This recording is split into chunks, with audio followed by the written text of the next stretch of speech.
The silence that fell over Kingsley's, Manhattan's most exclusive restaurant, was so heavy it felt like something physical, like it settled over every table, every glass, every breath. Conversation stopped mid-sentence. Cutlery froze in the air, and all eyes turned toward the small open space between the tables near the grand piano. 10-year-old Lucas Montgomery stood there, trembling. His legs, tightly strapped in metal braces, shook with the effort to keep him upright. And yet, with a courage no one in the room expected, he stretched out a small, shaking hand toward Diana Johnson, the restaurant's only black waitress. The pianist had just slid into a soft, slow melody, romantic, unexpected, alive. Something in that music must have reached Lucas in a place untouched since the accident, because without warning, without hesitation, he asked her, "Will you dance with me?" The room inhaled sharply. Manager Mr. Thornton broke the spell with a voice so sharp it felt like glass. "Sir!" "Control your son. This is completely inappropriate. This is not a dance hall, and our employees are not here to entertain children." At the table, Richard Montgomery, billionaire, owner of Montgomery Investments, one of the richest men in the country, swallowed hard. This was the first time he had dared to bring Lucas to dinner in public since the accident 2 years ago. The accident that took his wife. The accident that partially paralyzed his son's legs. The accident that stole more from them than any report or medical file could show. He would not make this mistake again. His voice came out low, cold, automatic. "Lucas, sit down." But the boy didn't move. His hand stayed in the air, trembling, waiting. Diana didn't move either. For 5 long years, she had learned to be invisible in this place, especially to powerful men like Richard Montgomery. She had learned to swallow disrespect, overlook stares, and keep her head down. But this moment, this child held her in place. Her gaze flicked from the manager to the billionaire, to the boy whose eyes were filling with fear and embarrassment. Then she did something no one expected. "Mr. Thornton, I'm leaving. My shift is over." Her voice was calm, steady. She removed her apron, folded it once, and placed it on her tray. And then she turned to Lucas, gave him the warmest smile in the room, and said, "I can't dance in an apron." A gasp rippled across the restaurant. Richard shot to his feet. "What do you think you're doing?" Diana met his gaze head-on. "Accepting an invitation, sir." Before anyone could stop them, Lucas took one step forward. The brace screeched against the polished floor. His foot dragged. His breath caught. But Diana did not correct him. She did not guide him. She didn't take control of his movement the way every doctor, therapist, and caretaker had done since the accident. She simply matched her pace to his. He led. She followed. A woman nearby whispered, just loud enough to carry, "She's getting fired tomorrow." But Richard heard nothing except the faint memory of his late wife, Elizabeth, dancing with Lucas in the living room years ago. He saw her spin their son slowly, patiently, whispering, "It's not about perfection, Rich, it's about connection." As he watched Diana follow Lucas's uncertain steps, he saw something shift in his son's expression, fear melting into concentration, shame softening into pride. 3 clumsy steps later, the dance ended. Diana bent slightly, giving Lucas a tiny bow as if he were a grown gentleman. "Thank you for asking me to dance. It was an honor." She turned to leave, head high, chin steady, and Richard heard words come out of his own throat before he even realized he had spoken. "Wait." Diana paused. His voice sounded different, thinner, raw. "What's your full name?" "Diana Johnson, sir." He repeated it slowly, as if engraving it in stone. Then he reached into his jacket, pulled out a business card, and held it toward her. "My office, tomorrow, 10 o'clock. A shock passed through the entire restaurant like a wave. Diana accepted the card with steady fingers, but her hand trembled softly as she tucked it away. "Dad," Lucas said from behind him. "Why did you do that?" For the first time in 2 years, Richard truly looked at his son not as a responsibility to manage, not as a schedule to maintain, but as a human being.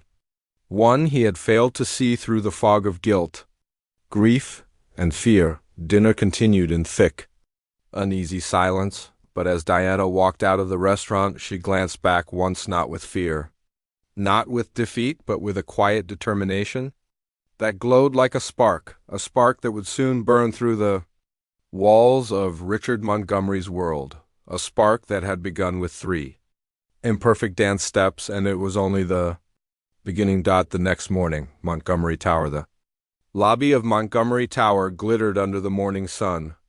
Marble floors, glass walls, silent fountains. Diana felt like she had stepped into another universe. Her best outfit, a navy skirt and a white blouse bought on sale, looked painfully ordinary compared to the tailored suits around her, but her chin stayed high. The desk, she said. Diana Johnson? Here to see Mr. Montgomery. The receptionist scanned her with a polite but distant smile. 18th floor. Miss Winters will escort you. The elevator ride felt endless.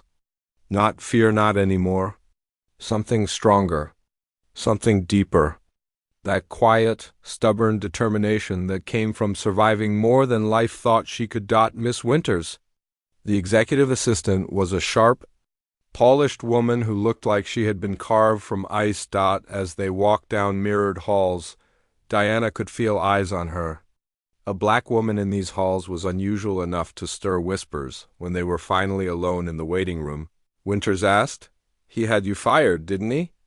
Diana didn't blink. "It happens," she replied. "Powerful clients complain, and people like me lose our jobs." Winters adjusted her glasses. "People like you. And where exactly is my place, Miss Winters?" Diana asked.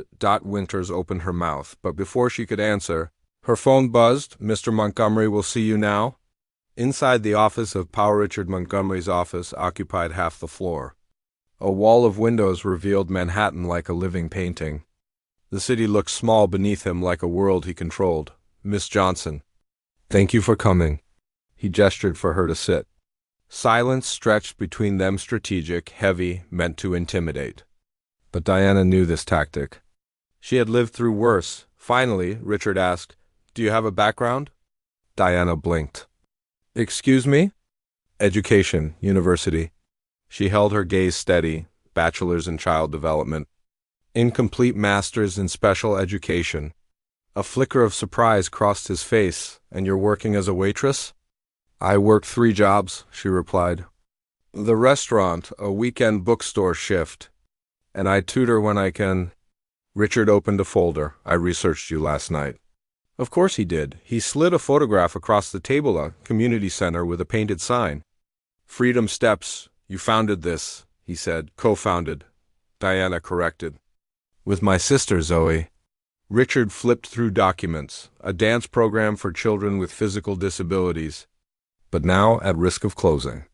Diana showed no reaction. She already knew exactly what he had discovered. "I didn't come here asking for money, Mr. Montgomery." He leaned back. "Then why are you here?" "Because," she said softly, "you invited me." Richard gave a small, humorless laugh. Then he stood. "I want you to work for me." Diana froze. "As a waitress? In your home?" "No," Richard said. "As a therapeutic companion for Lucas." Her eyes softened. "It was just a dance." "Mr. Montgomery." It was the first time I've seen him smile in 2 years. He took a breath that shook slightly. "I don't want another expert. I want someone who can do what you did." "Follow him." "Not lead." Diana stood. "No." Richard looked stunned. He wasn't used to people telling him that word. "I don't work for people who see my color or my class before they see my competence," she said evenly. "And I don't work for people who try to buy solutions to emotional wounds." His jaw tightened. "You're refusing an offer that would solve your financial problems." Refusing because your son deserves more than someone hired to pretend to care." She turned toward the door before she left. She placed her card on his table. "Freedom Steps, classes every Tuesday and Thursday at 4 p.m. if you want to bring Lucas. The first class is free." Winters stared at her in disbelief as she exited. "You just turned down Richard Montgomery." "Are you insane?" Diana smiled faintly. "I'd rather be insane than be property." The room fell into a hush as the tension settled between them. each of them trying to understand how events had collided so fast. The two handsome men stood frozen for a moment, exchanging a glance that held both confusion and concern, while the tall black man in front of them squared his shoulders, unsure whether to speak or stay silent. And behind him, the beautiful bride, her dress catching the light like a quiet flame, watched everything unfold with a calm that felt impossible for the moment. Her heartbeat thudded in her ears, but her face remained steady, almost regal. She took a soft step forward, resting her hand lightly on the black man's arm, grounding him. "We're not here to argue," she said gently, her voice cutting through the thick air. "We're here because truth finally showed up." One of the men exhaled slowly, running his hand through his hair as though trying to make sense of a past he no longer trusted. "Then tell us," he said quietly.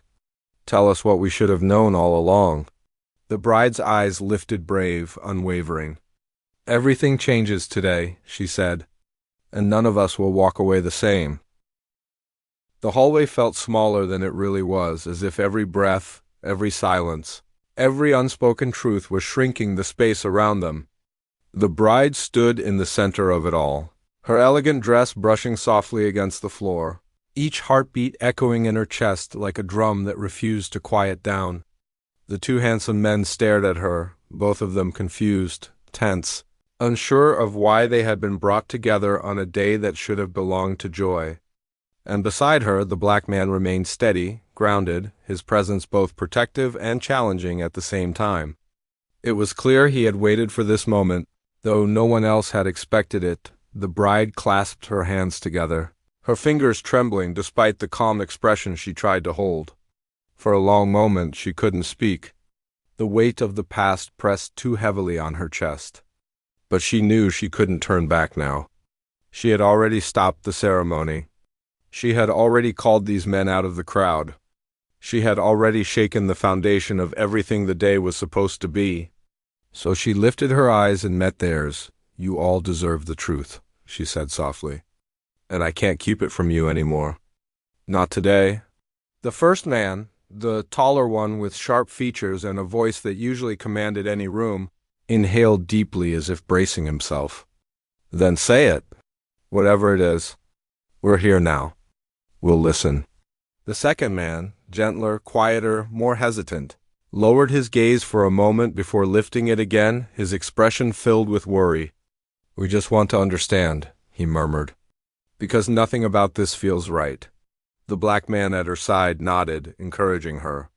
His eyes held no fear, only patience, only conviction.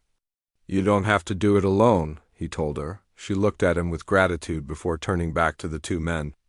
A bitter, aching memory rose in her throat as she spoke. "You both remember the choices I made years ago," she began. "But you never knew the cost of those choices." Confusion flickered across both men's faces. They exchanged a look, uncertain of where this was going. She took a breath, her voice trembling slightly. "What happened between us? It wasn't as simple as any of us believed. I walked away from things I didn't know how to face. I hid things because I was scared. And the consequences didn't disappear just because I pretended they didn't exist." The tall man frowned. "What consequences?" She hesitated again, her eyes dropping to the ground before lifting slowly. "I thought leaving would protect everyone. But instead it hurt all of us. And it hurt someone who didn't deserve the burden." The second man stepped forward slightly. "Who?" he asked, his voice barely audible. The black man answered before she could. "Me." Their eyes shot toward him, startled. The tall man's brows knit together. "What does this have to do with you?" he demanded. "Everything," she thought silently, but she forced herself to speak the words out loud. "Because he's the one who carried the consequences of my decisions," she said. "He's the one who stayed when I disappeared. He's the one who held on to a truth I wasn't strong enough to face." The hallway seemed to shift as both men turned fully toward the black man. Searching his expression for answers, he didn't flinch. "She left," he said plainly. "You both knew her. You both cared for her in different ways. But you never knew why she vanished. You never saw the aftermath. I did." The bride's throat tightened painfully. "I wasn't running from you," she said softly. I was running from myself, from something I didn't know how to handle, something I thought would destroy our lives. The tall man shook his head slowly, struggling to piece everything together. You're speaking in circles. What are you trying to say? She stepped closer, her voice growing steadier. I didn't leave because I stopped caring about any of you. I left because I found out something that changed everything. And I thought disappearing was the only way to protect the people involved. The gentler man swallowed hard. Protect us from what? Her eyes glistened. From a truth that would have forced you to make choices you weren't ready for. The black man's voice filled the silence that followed. And from a truth she wasn't ready to carry alone. Both men stared at him, bewildered. The bride's breath shook as she continued. I should have told you long ago. I should have been braver. But instead I let fear control me. And today, standing at the altar, looking at what my life was becoming, I realized I can't run from the truth anymore. Not when all of you are standing right here. The tall man exhaled sharply. You're scaring us. Just tell us. I will, she said, her voice barely above a whisper. But you need to understand something first. Every connection between the four of us, every moment, every decision, it wasn't random. It wasn't coincidence. It was all tied together in ways we never realized. The gentler man shook his head slowly. What are we tied together by? She looked at the black man again. The look they shared was heavy, painful, but honest. The past, she said, and a mistake I tried to hide. The men fell silent. Years ago, she continued, I found out something that changed everything between us. Something I didn't know how to explain. And instead of fighting through it, I ran. I left without answers, without closure. I thought I was sparing you. But I wasn't. I was only delaying the damage. The tall man stepped closer, his voice softer now but layered with emotion. What did you find out? She closed her eyes for a moment, steadying herself. I found out I was pregnant. The world stopped. Both men froze, shock rippling across their faces, but neither spoke. Instead, they stared at her, then at the black man standing beside her. The second man's voice cracked as he finally whispered, Yours? The bride shook her head slowly. No, not either of yours. Silence swallowed the hallway. Her voice broke. It was his. The two men turned toward the black man, their expressions shifting from confusion to disbelief. He didn't look away. He didn't apologize. He only lifted his chin. I didn't know at first, he said quietly. She disappeared before either of us could even make sense of what happened. But when I found out, I tried to find her. I tried to understand. She didn't want to be found. Not because she didn't care, because she thought she'd ruin our lives. The bride wiped a tear from her cheek. I was terrified. I didn't know how to face the truth. I didn't know how to explain it to either of you. So I ran. And the baby? The tall man whispered. Where is? Gone, she said, her voice breaking completely. I lost the baby. A harsh breath escaped her chest, and she clutched her stomach as if the memory still lived in her body. The black man reached out instinctively, steadying her as she trembled. I lost everything, she whispered. And I carried that alone. All these years. The two men stared at her, their anger dissolving into something softer, something wounded. The gentle man stepped closer. You could have told us, he said. We would have. She shook her head. No, you think you would have been ready. But you weren't. None of us were. The black man spoke quietly. She's right. We were young. We were reckless. We were selfish in ways we couldn't see. She didn't trust herself to choose the right path, so she tried to erase the path altogether. The tall man covered his face with his hand, shaking his head slowly. And now you tell us, today? On your wedding day? She lifted her eyes.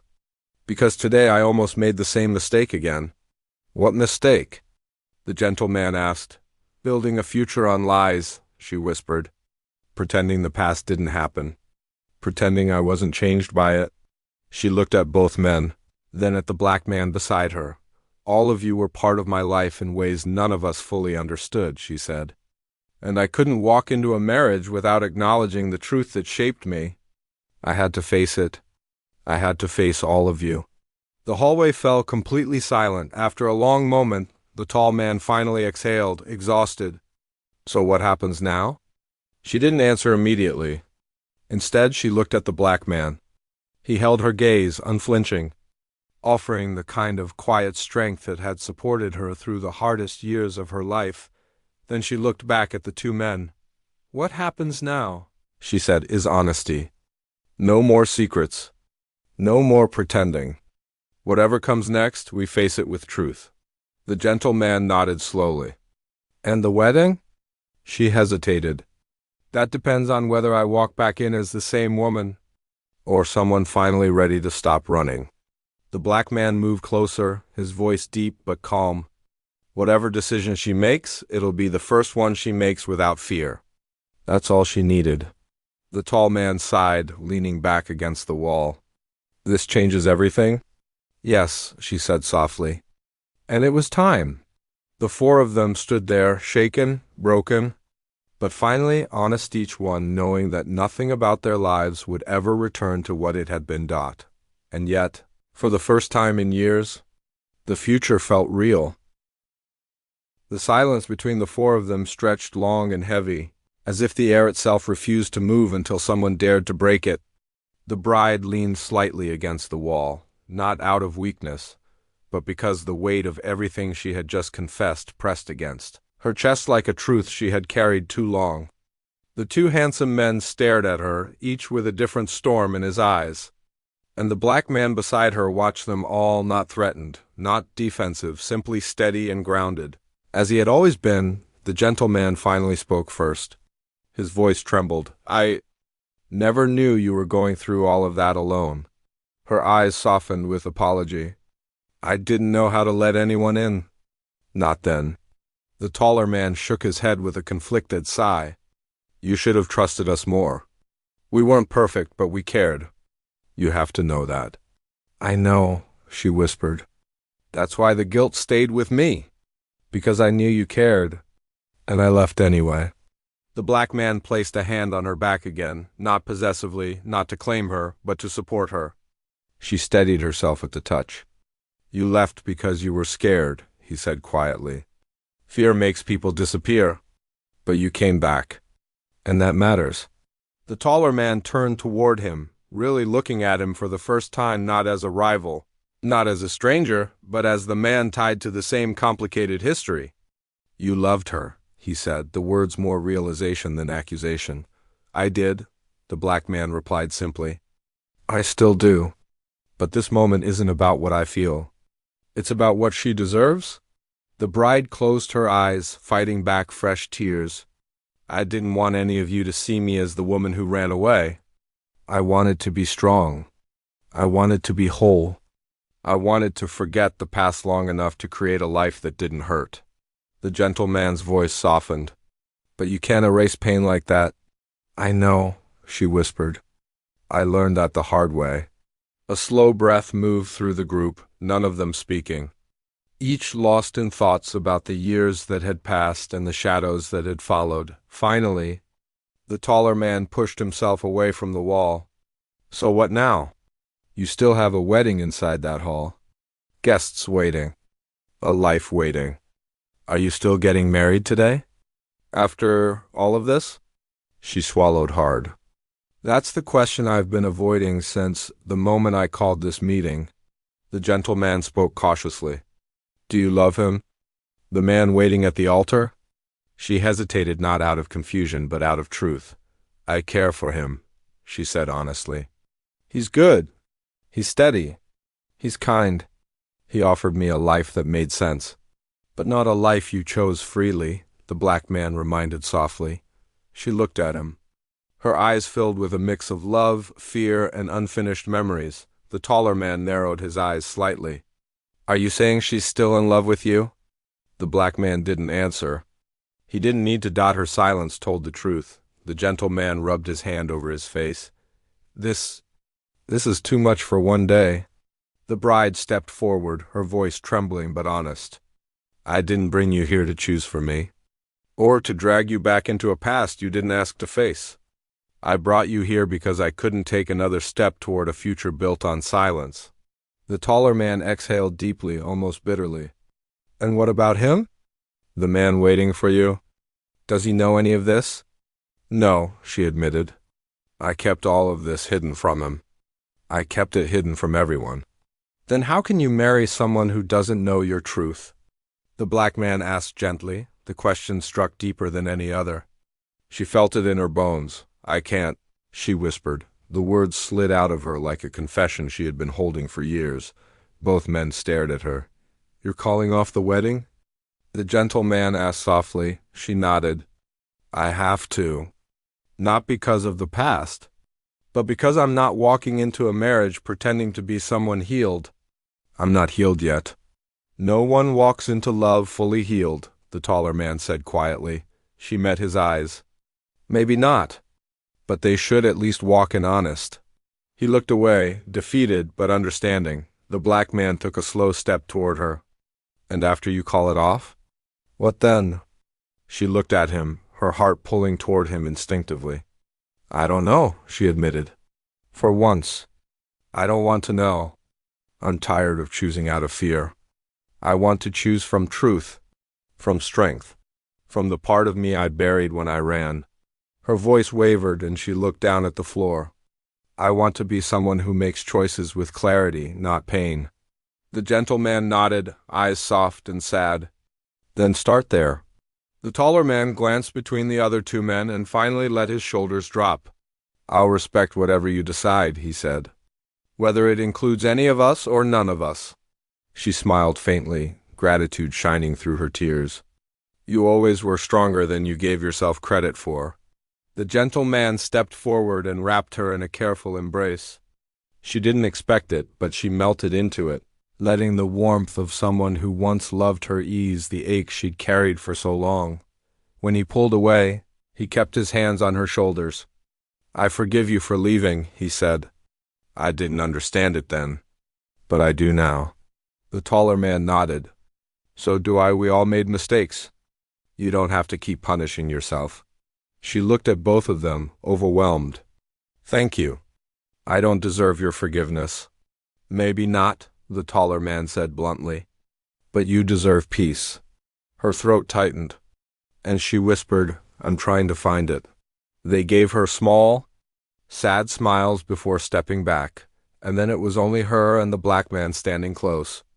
The world shrinking to the space between them. She took a shaky breath. I'm sorry, she said. For running from you. For running from us. He reached out, brushing a tear from her cheek. I was never angry at you, he said quietly. Only sad that you thought you had to run alone. I didn't know how else to survive, she whispered. But you're surviving now, he replied gently. You're facing everything you feared. That takes strength. She looked into his eyes, seeing the years of patience, the pain he had hidden, the love he had never fully let go of. What if I'm still scared? She asked, her voice trembling. Then be scared, he said. But don't run. Not anymore? Her breath shook as she whispered, Do you still want me? After everything? After all the time? After the pain? He cupped her face in his hands. I never stopped wanting you. Not once. But I don't want the broken pieces you felt forced to hide. I want all of you. Even the parts you think are unlovable. Tears streamed down her face as she fought a sob. I don't even know who I am anymore. You're becoming her, he said softly. Right now? In this moment. She leaned into his touch, the feeling overwhelming, familiar, and terrifying in its intensity. The two other men watched from a short distance, their expressions tender rather than jealous. They had loved her once in different ways, but watching her now, they saw something unmistakable, something none of them could deny. She belonged here. In the honesty. In the courage. In the arms of the man who had waited without resentment. She took a slow breath and whispered the words that had lived inside her for years. I love you. The black man closed his eyes briefly, pulling her into a steady, grounding embrace. I love you too, he whispered. I always did. The hallway, once thick with tension, softened. The past was still there, but no longer as a shadow, more like a map that had led them all to this single moment. She pulled back, wiping her tears, her voice steady at last. "I'm calling off the wedding. I'm telling everyone the truth. And after that, I'm choosing a life I'm not afraid of anymore." He nodded. "Whatever choice you make, I'm with you." She took his hand. The two handsome men watched, not with resentment but with acceptance. They had been part of her story, part of her journey, part of the pain that shaped her, but they were no longer the ending. She turned toward the double doors leading back into the hall, her heart lighter than it had felt in years, for the first time in a long time. She walked forward without running, without pretending, without fear, and the three men, each connected to her past in different ways, followed behind her in quiet understanding. She wasn't choosing chaos. She wasn't choosing comfort. She was choosing truth, and this time she knew exactly who she was.